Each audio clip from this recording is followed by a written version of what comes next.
Hello friends, today we'll solve question number 6 from trigonometric functions, chapter 3, exercise 3.1, CBSE class 11, maths. So let us start question number 6. If in two circles, arcs of the same length subtend angles 60 degree and 75 degree at the center, find the ratio of their radii. तो आपको question को solve नहीं करना है, you have to develop your thinking. आपको अपनी thinking को develop करना है। वह कैसे होगी? पहले आप क्वेश्चन को पढ़ें और अपने आप उसको सॉल्व करने की कोशिश करें। अगर सॉल्व नहीं कर पा रहे हैं तभी किसी सॉल्यूशन को देखें। इस तरह से धीरे धीरे आपकी थिंकिंग जो है वो डेवलप होगी।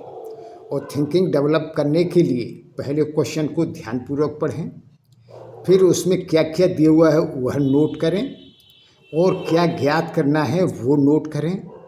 फिर अप्लाई योर नॉलेज, जो उस चैप्टर के बारे में आपको जो नॉलेज है उसको अप्लाई करके उसका सॉल्यूशन ज्ञात करने की कोशिश करें। अगर फिर भी नहीं होता है तब आप सॉल्यूशन देखें। तो शुरू करते हैं सॉल्यूशन। स्टेप 1। अब इस क्वेश्चन में क्या है, सेंटर पर एंगल 60 डिग्री और 75 डिग्री बनते हैं। टू सर्किल्स हैं और उनकी आर्क लेंथ जो है सेम है, लेकिन सर्किल्स के सेंटर्स पर एंगल कितना बनना है? 60 degree and 75 degree. Then we have to find the ratio of their radii. फिर उनकी रेडियाई का हमको रेशो ज्ञात करना है। तो हमको इस चैप्टर में अभी तक जो नॉलेज प्राप्त की है, एक तो हमको conversion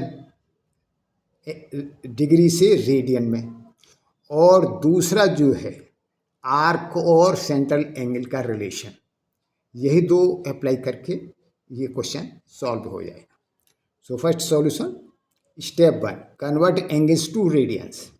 so we know 180 degree is equal to pi radians, 60 degree is equal to pi upon 180 into 60 degree is equal to pi by 3 radians, and 75 degree is equal to pi upon 180 degree into 75 degree is equal to 5 pi upon 12 radians.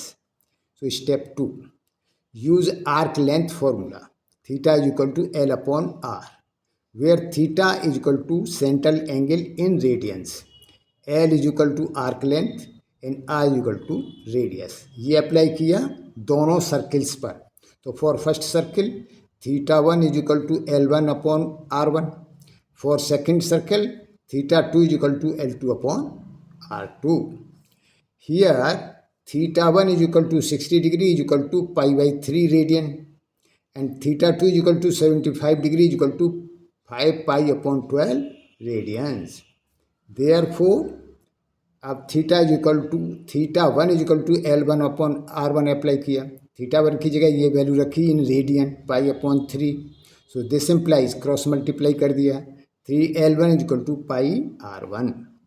So this implies L1 is equal to pi R1 upon 3। So this is equation 1, and 5 pi upon 12 is equal to L2 upon R2, theta 2 की value रख दी in radians. This implies cross multiply किया, 12L2 is equal to 5 pi R2। अब L2 is equal to 5 pi R2 upon 12, this is equation 2। Since the arc length R equal, this is given in the question, so L1 is equal to L2।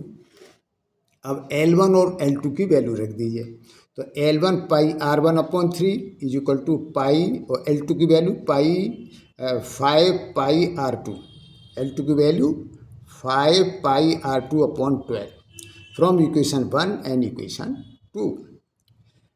तो R1 upon R2 को हम इधर ले गए, तो R1 upon R2 is equal to 5 pi upon 12, और पाई by 3 को right hand side में ले गए। तो ये डिवाइड कर रहा है तो मल्टीप्लाई करेगा, ये मल्टीप्लाई कर रहा है तो ये डिवाइड करेगा। So into 3 upon pi is equal to, अब 3 से इसको 4 टाइम्स कैंसिल किया, पाई से पाई कैंसिल, तो is equal to 5 upon 4। So R1/R2 is equal to 5/4. So R1:R2 is equal to 5:4. So the ratio of their radii is 5:4. Answer R1:R2 is equal to 5:4. यदि इस question को समझने में आपको कहीं कोई डाउट हो तो आप कमेंट्स लिखिए, मैं उसका रिप्लाई करूँगा। और आप सजेशन दे सकते हैं कि आगे वीडियो किस टॉपिक, चैप्टर या क्वेश्चन पर बनाया जाए, और साथ में बताएं कि यह वीडियो आपको कैसा लगा। With this best of luck, thank you.